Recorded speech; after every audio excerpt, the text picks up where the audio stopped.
Si fueren destruidos los fundamentos, ¿qué podrá hacer el justo? Salmos capítulo 11, versículo 3. El fundamento de nuestra fe.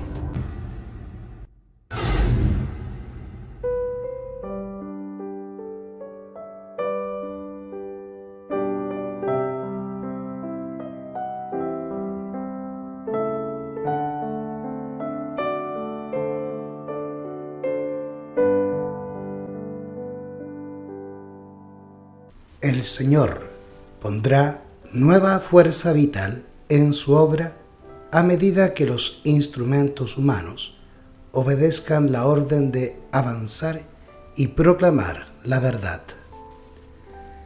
El que declaró que su verdad brillaría para siempre, proclamará esa verdad mediante mensajeros fieles que darán a la trompeta un sonido certero.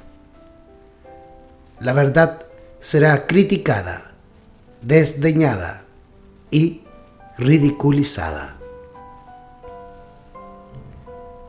Pero, mientras más cerca se la examine y se la apruebe, más brillará.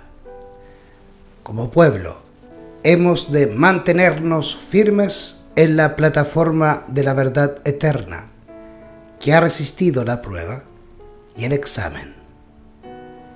Los principios de la verdad que nos ha revelado Dios son nuestro único fundamento verdadero. Nos han hecho lo que somos. El tiempo transcurrido no ha disminuido su valor. El enemigo se esfuerza constantemente por sacar esas verdades de su marco y poner en su lugar teorías espurias. Introducirá todo lo que pueda para llevar a cabo sus designios engañosos. Pero el Señor hará surgir a hombres de percepción aguda que darán a esas verdades su debido lugar en el plan de Dios. He sido instruida por el mensajero celestial de que parte del razonamiento del libro Living Temple es malsano y que ese razonamiento descarriaría la mente de aquellos que no están plenamente establecidos sobre los principios fundamentales de la verdad presente. Introduce a aquello que no es nada sino especulación en cuanto a la personalidad de Dios y dónde está su presencia. Nadie en esta tierra tiene derecho a especular sobre esta cuestión. Mientras más se discuten las teorías fantásticas, los hombres sabrán menos de Dios y de la verdad que santifica el alma. Muchos vienen a mí pidiéndome que les explique los puntos de vista presentados en Living Temple. Contesto, son inexplicables. Las opiniones expresadas no dan un verdadero conocimiento de Dios.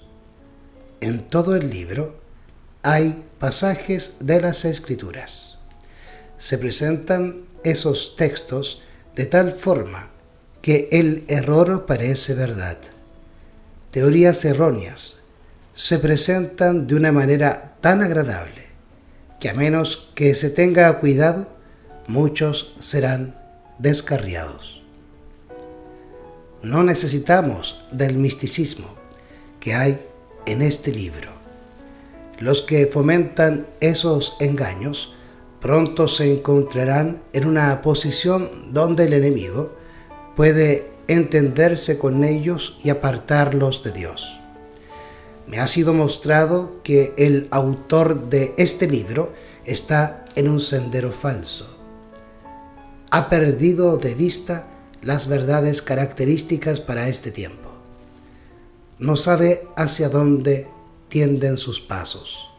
El sendero de la verdad se halla al lado y cerca del sendero del error, y ambas sendas pueden parecer ser una para las mentes que no son guardadas por el Espíritu Santo y que por lo tanto no están prontas para discernir la diferencia entre la verdad y el error.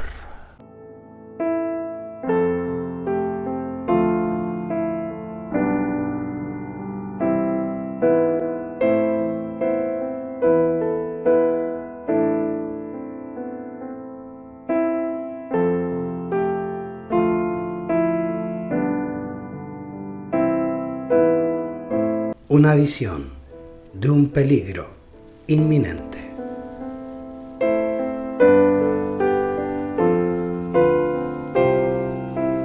Por el tiempo cuando se publicó Living Temple, pasaron delante de mí, durante la noche, símbolos que indicaban que algún peligro se avecinaba y que debía prepararme para él, poniendo por escrito las cosas que Dios me había revelado acerca de los principios fundamentales de nuestra fe.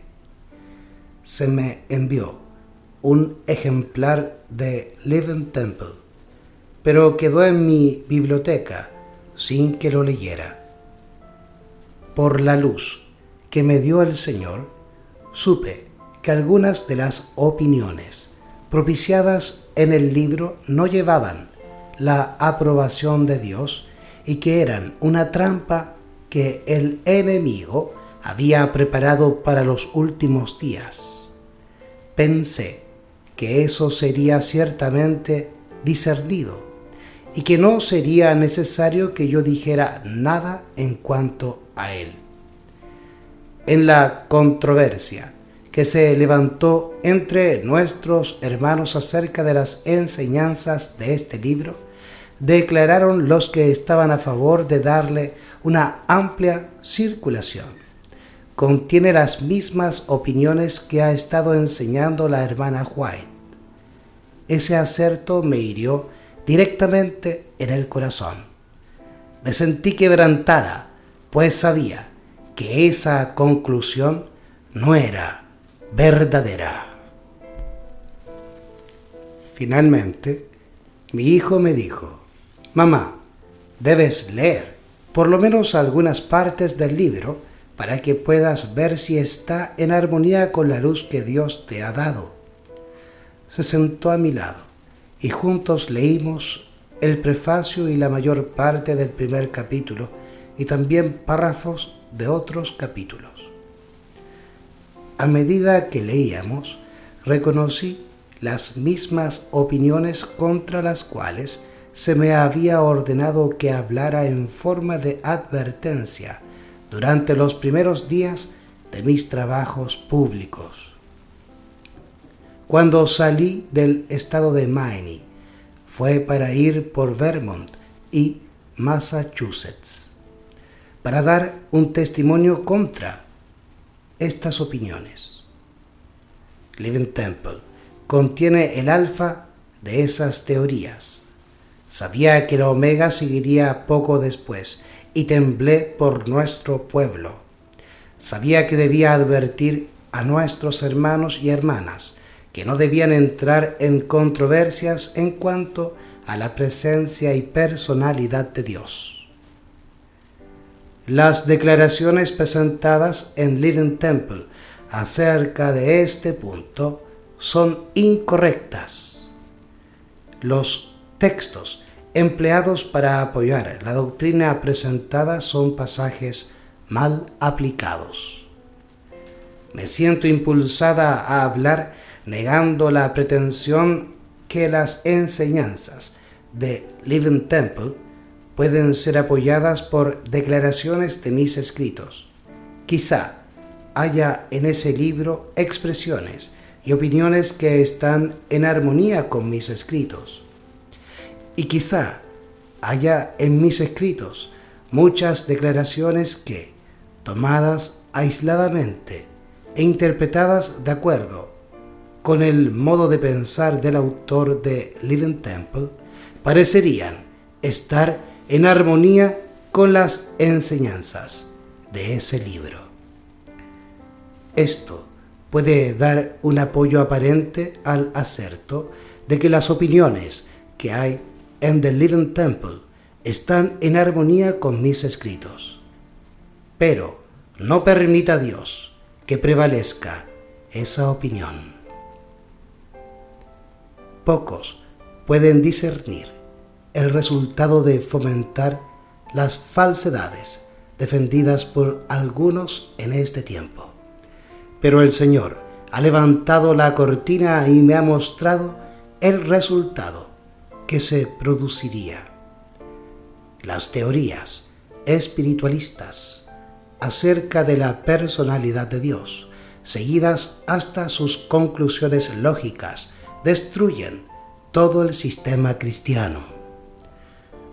Anulan la luz que Cristo, al descender del cielo, dio a Juan para que éste diera a la gente. Enseñan que las escenas que están precisamente delante de nosotros no son de suficiente importancia para que se les preste atención. Anulan la verdad de origen divino y despojan al pueblo de Dios de su experiencia pasada, dándole en cambio una falsa ciencia.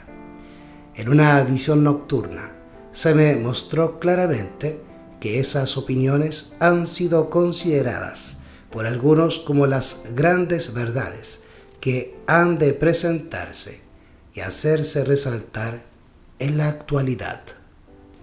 Se me mostró una plataforma asegurada con sólidas vigas, las verdades de la palabra de Dios.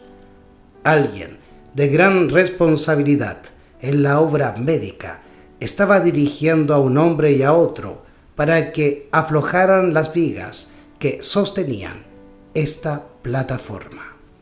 Entonces oí una voz que decía: ¿dónde están los atalayas que deberían estar de pie sobre las murallas de Sión?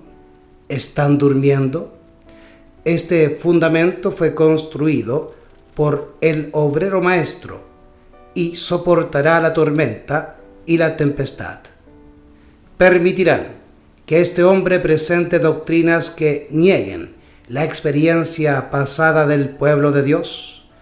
Ha llegado el tiempo de actuar decididamente.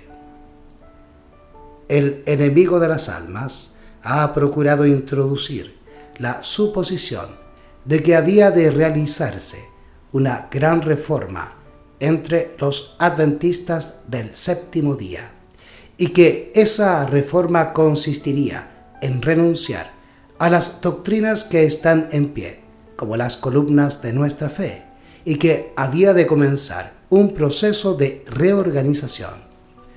Si se efectuara esta reforma, ¿qué resultaría? Los principios de verdad que Dios, en su sabiduría, ha dado a la iglesia remanente serían descartados. Sería cambiada nuestra religión. Los principios fundamentales que han sostenido la obra durante los últimos 50 años serían considerados como error. Se establecería una nueva organización. Se escribirían libros de una nueva orientación. Se introduciría un sistema de filosofía intelectual. Los fundadores de ese sistema irían a las ciudades y harían una obra maravillosa. Por supuesto, se tendría poco en cuenta al sábado y también al Dios que lo creó. No se permitiría que nada se interpusiera en el camino del nuevo movimiento. Los dirigentes enseñarían que la virtud es mejor que el vicio, pero, habiendo puesto de lado a Dios, resolverían depender del poder humano, que no tiene valor sin Dios. Su fundamento estaría edificado sobre la arena, y la tormenta y la tempestad barrerían la estructura. ¿Quién tiene autoridad para comenzar un movimiento tal? Tenemos nuestras Biblias. Tenemos nuestra experiencia testificada por la operación milagrosa del Espíritu Santo. Tenemos una verdad que no admite transigencias. ¿No repudiaremos todo lo que no esté en armonía con esa verdad? Vacilé y me demoré en enviar lo que el Espíritu de Dios me impelía a escribir. No quería ser compelida a presentar la influencia desorientadora de esas falsedades. Pero en la providencia de Dios, los errores que han estado entrando debían ser afrontados.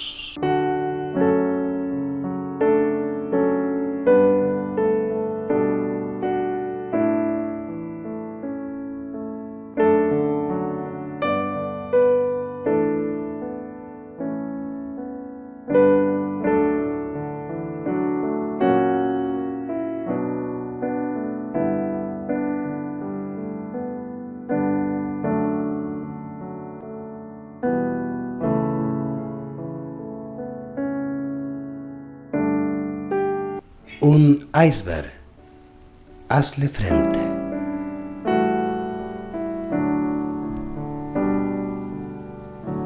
Poco después de que envié los testimonios acerca de los esfuerzos del enemigo para socavar el fundamento de nuestra fe mediante la diseminación de teorías engañosas, leí un incidente acerca de un barco que hizo frente a un iceberg en una neblina. Dormí poco durante varias noches. Me parecía estar aplastada como un carro bajo las gavillas. Una noche fue presentada claramente una escena delante de mí. Navegaba un barco en medio de una densa neblina. De pronto, el vigía exclamó: «¡Iceberg a la vista!». Allí, como una elevada torre por encima del barco, estaba un gigantesco iceberg. Una voz autorizada exclamó: «Hazle frente». No hubo un momento de vacilación. Se demandaba acción instantánea. El maquinista dio marcha a todo vapor y el timonel dirigió el barco directamente contra el iceberg. Con un crujido golpeó el tímpano. Hubo una terrible sacudida y el iceberg se rompió en muchos pedazos que cayeron sobre la cubierta con un estruendo semejante al trueno. Los pasajeros fueron violentamente sacudidos por la fuerza de la colisión, pero no se perdieron vidas. El navío se dañó, pero no sin remedio. Rebotó por el contacto temblando de proa a popa, como una criatura viviente. Entonces siguió adelante en su camino. Bien sabía yo el significado de esta visión. Había recibido mis órdenes. Había oído las palabras, como una voz de nuestro capitán: «Hazle frente». Sabía cuál era mi deber y que no había un momento que perder. Había llegado el tiempo de una acción decidida. Sin demora, debía obedecer la orden: «Hazle frente». Esa noche estaba en pie a la 1, escribiendo a toda la velocidad con que mi mano podía correr sobre el papel.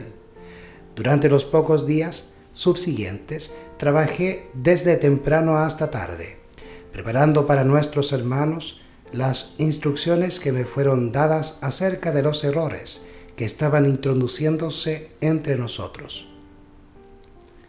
He estado esperando que hubiera una reforma cabal y que se mantuvieran los principios por los cuales luchamos en los primeros días y que fueron presentados con el poder del Espíritu Santo.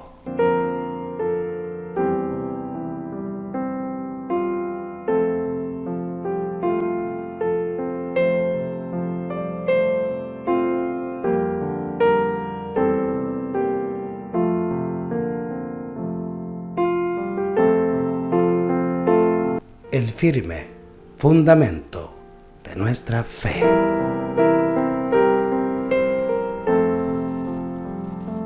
Muchos de nuestros hermanos no comprenden cuán firmemente han sido establecidos los fundamentos de nuestra fe.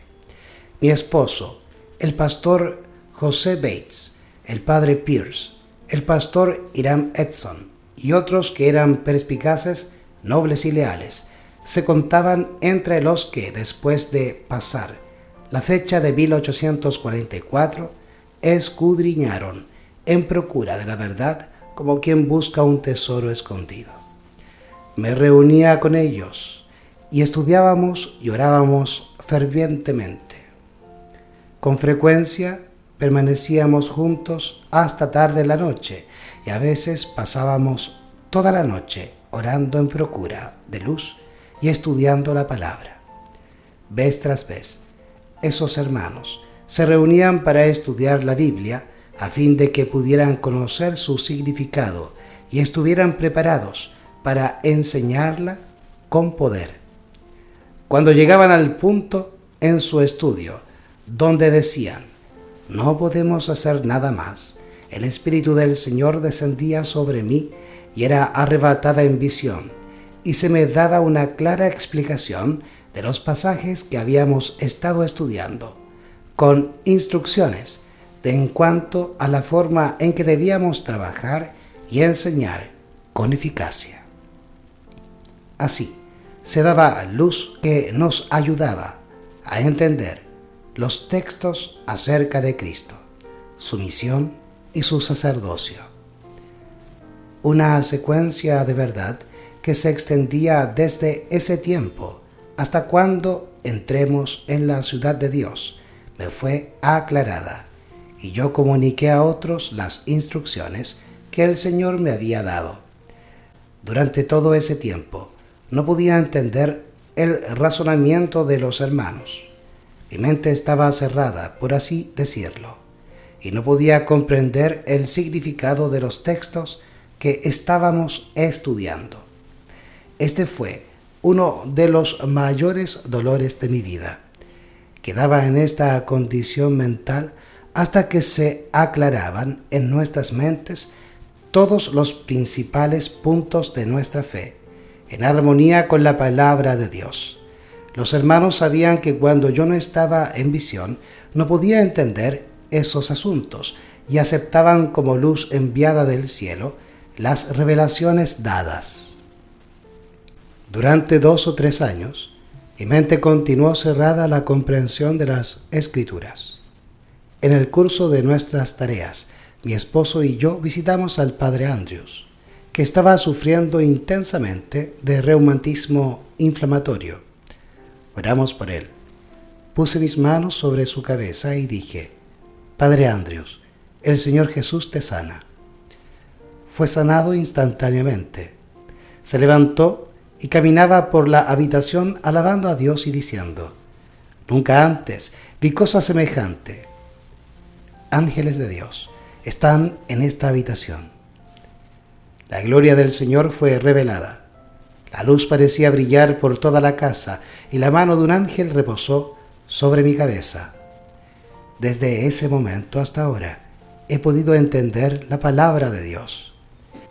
¿Qué influencia es la que induciría a los hombres en esta etapa de nuestra historia para proceder en una forma solapada y poderosa para derribar el fundamento de nuestra fe? El fundamento que fue colocado en el principio de nuestra obra mediante estudio de la palabra, acompañado de oración y mediante revelación. Sobre este fundamento hemos estado construyendo durante los últimos 50 años. Os sorprende que cuando veo el comienzo de una obra que desplazaría algunas de las columnas de nuestra fe, ¿tenga yo algo que decir? Debo obedecer la orden. Hazle frente. Debo dar los mensajes de amonestación que Dios me da y luego dejar con el Señor los resultados. Debo presentar ahora el asunto con todo lo que implica, pues el pueblo de Dios no debe ser despojado. Somos el pueblo que guarda los mandamientos de Dios. Durante los últimos 50 años, toda suerte de herejías han sido presentadas para dominarnos, para nublar nuestras mentes acerca de la enseñanza de la palabra. Especialmente acerca de la ministración de Cristo en el santuario celestial y el mensaje del cielo para estos últimos días, como es dado por los ángeles del capítulo 14 del Apocalipsis. Mensajes de toda especie han sido presentados a los adventistas del séptimo día para ocupar el lugar de la verdad que, punto por punto, ha sido descubierta mediante estudio con oración y testificada mediante el poder del Señor que obra milagros. Pero los hitos que nos han hecho lo que somos han de ser preservados y serán preservados, como Dios lo ha manifestado mediante su palabra y el testimonio de su Espíritu. Él nos insta a aferrarnos firmemente, con el vigor de la fe, a los principios fundamentales que están basados sobre una autoridad incuestionable. Mensajes selectos, tomo 1, por Elena G. de White, capítulo 25, el fundamento de nuestra fe.